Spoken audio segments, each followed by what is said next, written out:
Nosotros somos estudiantes de la Universidad de Andina y vamos a compartir en esta noche nuestro video sobre la corteza cerebral de nuestra clase Neuroanatomía Funcional.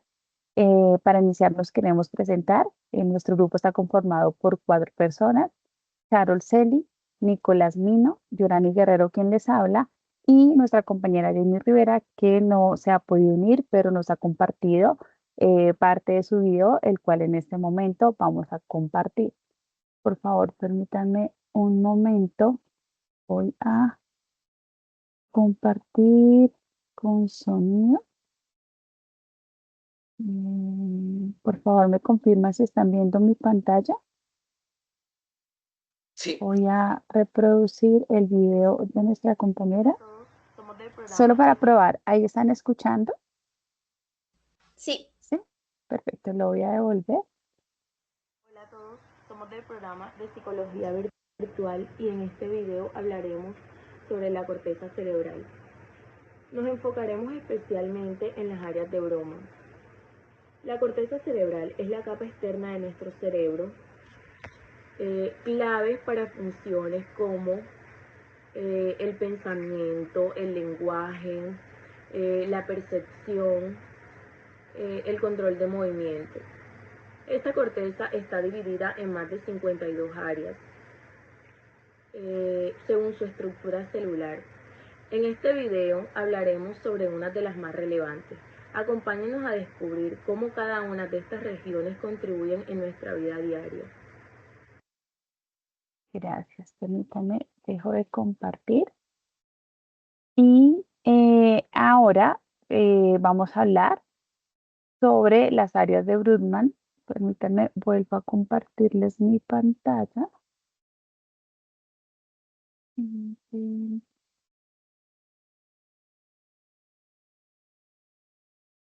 Por favor, me confirman si ahí pueden ver mi pantalla. Sí, la estamos viendo. Perfecto. Yo les voy a compartir.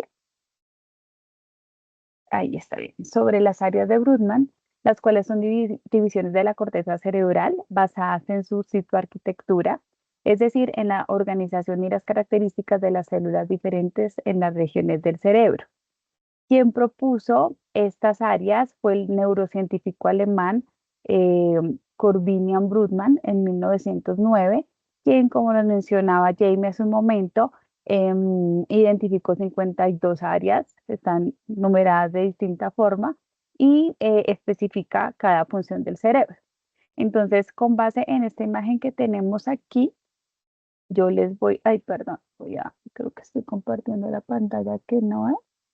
Permítanme un segundo para poder ampliarla. Es esta imagen que tengo aquí para poderles explicar cada una. Sí.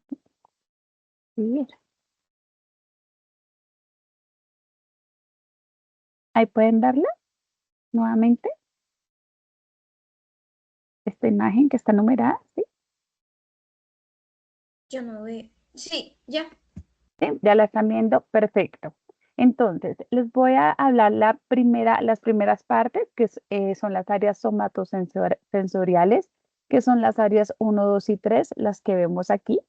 El área 1, 2 y 3 son las encargadas de procesar la información táctil y propioceptiva del cuerpo. También el área 5, que es la que vemos aquí, está de color verde, el área 5 y el área 7 el área 5 es la corteza somatosensorial secundaria y esta participa en la integración de la información sensorial. Y el área 7 es el área que está asociada con la percepción espacial y la coordinación visomotora.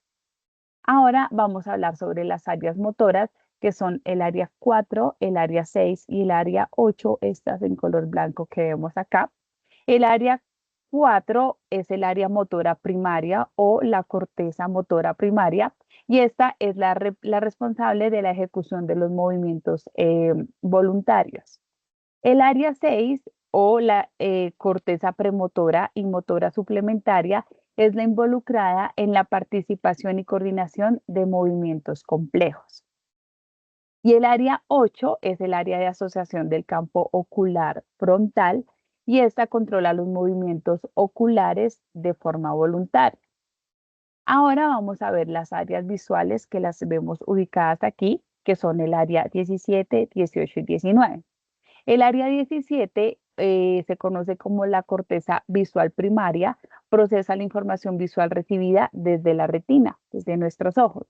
Y el área 18 y el área 19, que las vemos aquí juntas, se encargan de, estas son las cortezas visuales secundarias, las cuales están involucradas en el procesamiento de las características visuales, las visuales complejas como el color, la forma y el movimiento.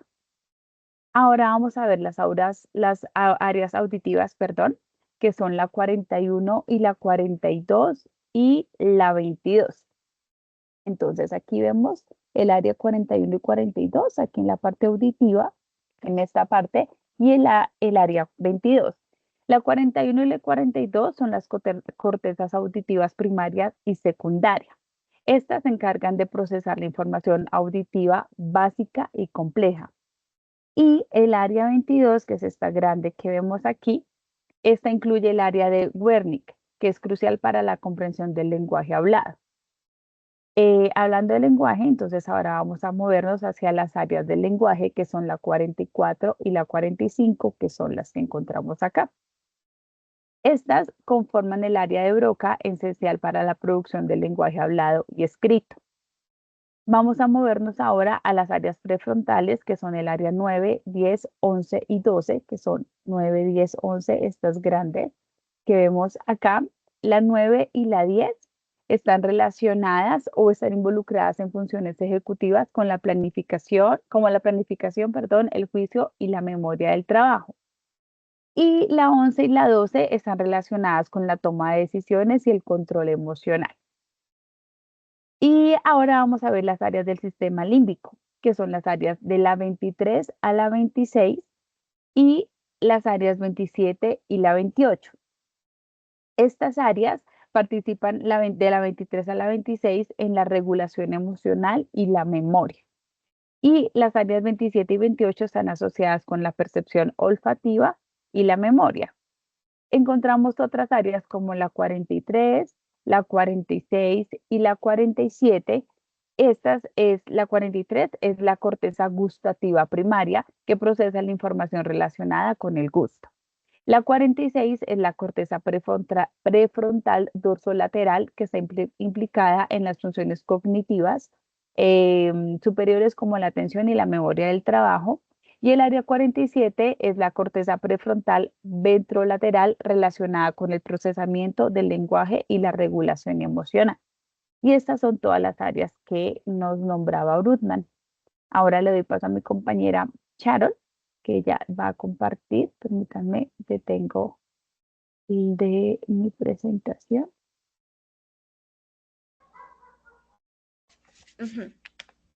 Bueno, yo les voy a hablar, pero un momentico y dejo compartir primero. Bueno, yo les voy a hablar sobre los planos anatómicos. Quisiera compartir la pantalla para seguir con la explicación. Entonces, los planos anatómicos son una división imaginaria que ayuda a la descripción de la ubicación y orientación de la estructura del cuerpo. Quisiera empezar con el primer plano, que sería el plano sagital o medial.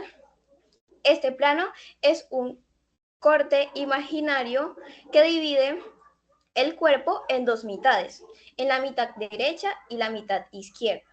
Entonces, este plano se le puede llamar como plano sagital o medial, pero es más conocido como plano sagital. ¿Por qué se le llama como plano sagital? Para responder esta pregunta, quisiera que nos fuéramos a esta otra imagen, que es la anatomía del cráneo, donde podemos ver que están los dos huesos parietales, el hueso frontal y el occipital, que se ve por aquí. Entonces, quisiera que solamente nos fijemos en estos dos huesos, en los dos parietales. Y aquí podemos ver esta línea de acá que divide los dos huesos parietales, esta línea de acá se llama sutura sagital. Entonces, de aquí denomina el nombre de plano sagital. El plano, en este caso, sería esta laminita amarilla que estamos viendo acá, que es el que divide el cuerpo en la mitad derecha y la mitad izquierda. Bueno, pasamos con el plano coronal o frontal. Este plano es un corte imaginario que se le hace al cuerpo y lo divide en una parte posterior y una parte anterior. Entonces, quisiera utilizar la misma estrategia que utilicé con el plano sagital para explicarles y nos vamos nuevamente a la anatomía del cráneo. Y aquí quisiera que nos fijáramos en la parte del hueso frontal y los dos parietales. Vemos que el hueso frontal lo divide esta parte. ¿Alguien alzó la mano? ¿No? Ok, ya. Vemos que esta parte de acá, esta línea de acá, que divide el hueso frontal y los dos parietales, tiene como nombre sutura, coronal. De aquí denomina el nombre de plano coronal. Es decir, igual como la primera imagen, está esta lámina aquí amarillita que está dividiendo el cuerpo en la parte superior y anterior. Y por último, pasar al plano transversal, que pues, sí es conocido como plano transversal y es un corte anatómico imaginario que se le hace al cuerpo que divide la parte superior e inferior.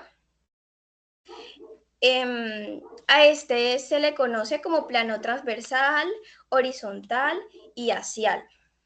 Y bueno, yo creo que con eso ya pues estarían los planos explicados. Yo creo que de pronto podría haber alguna confusión porque son diferentes nombres los que debemos de utilizar o existen para identificar cada uno de estos planos, pero si nos fijamos en el pequeño detallito que les estaba explicando sobre la parte esta de la sutura sagital y la sutura coronal, podemos identificarlo de una buena manera, que ya sabemos que el plano sagital es el que divide el cuerpo en la mitad derecha e izquierda, el plano coronal es el que divide el cuerpo en la parte posterior y anterior, y que por descarte quedaría el plano transversal, que es el que divide el cuerpo en una parte posterior e inferior.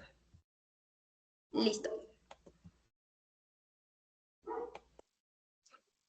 Listo, perfecto. Entonces, ahora voy como con la herramienta, pues para poder terminar de explicar los planos del cerebro, los cortes. En este caso vamos a usar 3Dsect. De mi momento voy a compartir pantalla. Bueno, entonces de un momento, ahí me confirma si pueden ver como el plano del cerebro. Sí, ya lo podemos ver. Perfecto. ¿Sí lo pueden ver? Ok. Súper. Entonces... acá, pues bueno, esta herramienta ahorita está en portátil, es un poquito difícil de acercar y alejar, pero bueno, básicamente ahí, bueno, está un poquito desarmada la cara, perdón, listo. Ya ahora, acá hacia arriba tenemos los lóbulos. Recordemos que la corteza como externa, la principal, es donde se encuentran las áreas de Brodmann. Realmente por encima solo está esta parte, entonces la quitamos, por eso está por fuera. Y acá encontramos el parietal izquierdo, el frontal, encontramos el occipital y acá en esta parte que quité, que estoy moviendo acá, es el parietal derecho. Entonces acá se encuentran las diferentes áreas pues de Brodmann. Recordemos que, bueno, esto es como para que podamos mirarlo un poquito mejor en la herramienta. Ahí se pueden aplicar los cortes de los que hablaba Charol. Y respecto a las áreas de Brodmann, en el lóbulo parietal tenemos las áreas 1, 2 y 3, somatosensorial. las áreas 5 y 7, 40 y 41. En el temporal tenemos el área de Wernicke, 21, áreas 41 y 42. El lóbulo occipital encontramos el área 17, 18 y 19. Entonces acá ya tenemos como de forma más visual. Igualmente para hablar de las patologías, ahorita vamos a explicar un poquito mejor sobre estas áreas, pero pues acá estoy moviendo como las zonas, el parietal derecho, el izquierdo, y todo lo que conforma como esta neocorteza que está afuera y que era de lo que hablaban mis compañeras, como para poder divisarlo en 3D-sect. Esta es como la parte más externa del cerebro. Y bueno, entonces voy a proceder con las patologías. Voy a dejar de compartir esta pestaña ya habiendo visto en 3D-sect. Entonces ahora vamos a hablar de las patologías. Un momento voy a volver a compartir otra pestaña. Si quieren, den un momento que estoy encontrando la diapositiva. Entonces, acá la corteza, listo. Entonces vamos a hablar de las patologías. Antes de hablar de las patologías, ¿todos están viendo mi pantalla? Perfecto. Entonces, antes de hablar de las patologías, es importante hablar de que aunque hablamos de muchísimas áreas, no todas tienen patologías específicas asociadas. Entonces, no podemos decir cómo vamos a hablar de unas 50 patologías, no, porque como hay muchas áreas y el cerebro funciona de manera interconectiva, o sea, el cerebro funciona, hay varias áreas que funcionan, algunas más, otras menos, para ejecutar ciertas funciones. Entonces, si generamos un daño cerebral o una patología, entonces, pues no va a haber una patología por zona, sino algunas asociadas a determinadas zonas. Entonces, acá vamos a hablar de las principales. Entonces, yo hice esta diapositiva que está diseñado como una plataforma de citas, que es una manera dinámica de hablar de las patologías del cerebro. Entonces, vamos a comenzar con el perfil de la corteza motora primaria. Entonces, en caso de que queramos hacer match con la corteza motora primaria, tendríamos que hablar de la patología de la parálisis contralateral.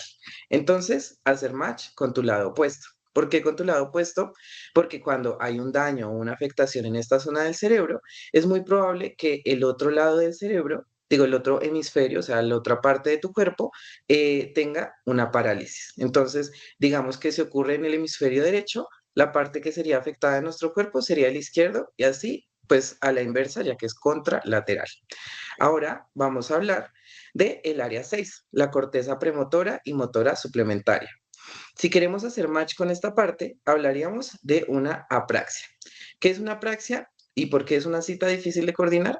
Primero, porque cuando hablamos de una apraxia, estamos hablando de que probablemente sea difícil atarse los zapatos, escribir y acciones que en nuestro día a día son sencillas, pero con una apraxia resultaría complicado realizarlas. Entonces, ahora que deslizamos un poquito más, encontramos área 1, 2 y 3, la corteza somatosensorial primaria. Si quisiéramos hacer match, estaríamos hablando de alguien insensible. ¿Por qué? Porque encontramos la anestesia contralateral.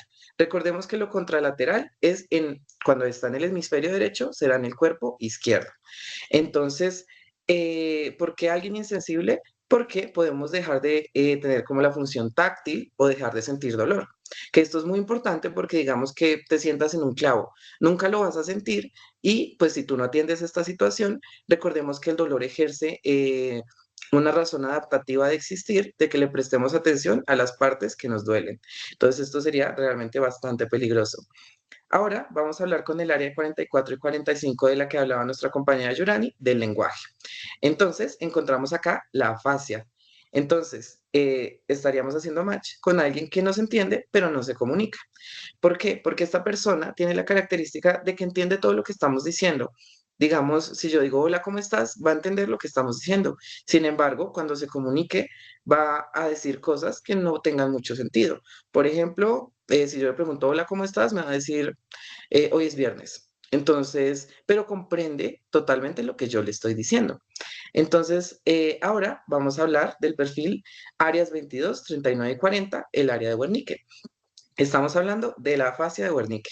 Entonces, un par de conversaciones sin sentido, porque ellos demuestran cierta dificultad al hablar y comunicarse. Entonces, puede ser más lento y puede mostrar bastante esfuerzo. Ahora vamos a hablar de la corteza visual primaria, que esta se encuentra bueno, en esta partecita del cerebro que en 3Dissect estaría como más hacia atrás. Entonces, ahora hablamos de la ceguera cortical. ¿Cuál es la diferencia entre quedarse ciego por otros motivos y quedarse ciego por ceguera cortical? Que acá es un daño cerebral. Todas las partes oculares pueden estar intactas, en perfecto estado. Sin embargo, si hay un daño cerebral en esta área, la persona no va a poder ver. Ahora vamos a hablar del área 37, el giro occipitotemporal, y también está muy relacionada al área fusiforme del cerebro. Esto se me olvidó ponerlo acá, pero sí, el área fusiforme del cerebro. Y hablamos de la prosopagnosia. Entonces, ¿te elegiría una habitación llena de sus exes? Yo lo puse así porque está, o sea, sé que es bastante chistoso, pero es porque por las caras no puede identificar las caras, la prosopagnosia. Entonces, no te elegiría una habitación llena de sus exes porque no puede distinguirlos, ya que está muy relacionado con poder identificar los rostros. Recordemos que también está relacionado al área fusiforme del cerebro. Ahora, con respecto a algunos estudios adicionales sobre esto, encontramos primero este estudio que está en inglés, Prosopagnosia Current Perspectives. Es bastante reciente, pero habla básicamente, acá dice, un estudio reciente encuentra que cuando hay prosopagnosia encontrada en el bilateral anterior, o sea, con lesiones en el bitemporal anterior, temporal, también tienen problemas al reconocer voces de otras personas. Entonces, este trastorno está mejor identificado como un trastorno multimodal del reconocimiento de personas. Sin embargo, cuando hablamos ya de como una lesión en el anterior temporal o occipitotemporal, que es el que les mostramos en 3Dissect, estamos hablando ya de prosopagnosia per se, o sea, la prosopagnosia de reconocimiento de rostros. También otro estudio es la afasia. Resulta que mientras más anterior sea la lesión, o sea, más anterior en el cerebro, como explicaba Charol sobre los cortes que existen y cómo observar el cerebro, pues más altas son las probabilidades de depresión en estas personas. Entonces, por eso es algo bastante curioso, porque recordemos que tener una afasia en otros, al ser seres sociales, puede afectar muchísimo al individuo. Y como último, tenemos que no solo hay representaciones o patologías que sean físicas, como no me puedo mover, no siento el dolor, no puedo reconocer caras, sino que también está relacionado con la cognición social. Cuando alguien tiene de pronto alguna lesión, en bueno, nosotros usamos para la empatía reconocimiento de rostros. Entonces, digamos que hay algún problema con una lesión, digamos, en la corteza somatosensorial derecha o en la ínsula, pues es difícil que la persona pueda detectar el sentimiento que se desencadena y por lo tanto, si tiene una lesión en estas áreas, tendrían trastornos en el juicio emocional de rostros. Recordemos que si yo no puedo, digamos, ver cómo se siente Charol, digamos que se siente estresada, se siente, pues para mí es muy difícil ser empático con ella porque no puedo reconocer esto y esto afecta obviamente la cognición social. Todo esto sería como todo referente a los trastornos que existen y cómo podemos manejarlos. Ya dejo de compartir pantalla. Súper. He aprendido mucho hoy con ustedes, compañeros. De verdad, creo que es mucho más fácil cuando podemos unir como que las diferentes posturas, la forma también en la que se puede explicar. Nunca se me habría ocurrido hacerlo con algo así como citas, pero realmente me quedó súper claro. Creo que aclaré muchas dudas que tenía. Y con esto, pues, quisiéramos terminar nuestro video. No sé si pronto Charol o Nicolás quisieran compartir algo adicional. Perfecto, muchísimas gracias a todos. Esperamos que este espacio haya sido muy grato para poder aprender muchísimo más sobre nuestro cerebro, sobre la composición del mismo y bueno, esperamos vernos a futuro en un espacio igual o mejor que este. Muchísimas gracias. Que estén muy bien.